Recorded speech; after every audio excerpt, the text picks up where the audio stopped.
Hello everyone, welcome back to my YouTube channel. तर प्रत्येकाकडे वेगवेगळी रीत असते। तर आमच्याकडे मम्मीच्या इकडे दोरे घ्यायचे असतात, त्याच्यामध्ये या सर्व ताटामध्ये दिलेल्या ज्या वस्तू आहेत त्यांची गाठ बांधायची असते।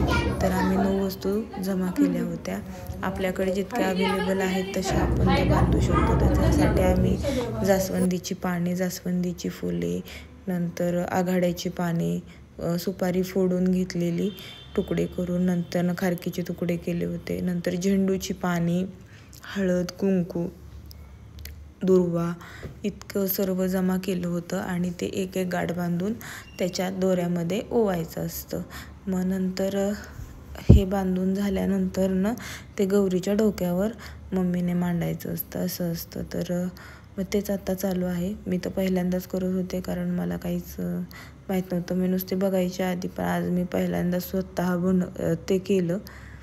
आणि मग ज्या आलेल्या आहेत सर्व सुवासिनी त्यांना शेवयाचा भात बनवला जातो आणि प्रसाद म्हणून दिला जातो।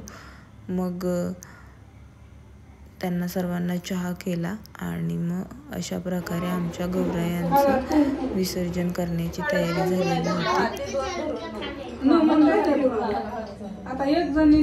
कसे दिवस निघून जातात। ज्या दिवशी गौराया जाणार असतात त्या दिवशी त्यांचे डोळे सुद्धा असे पाणवल्यासारखे वाटतात।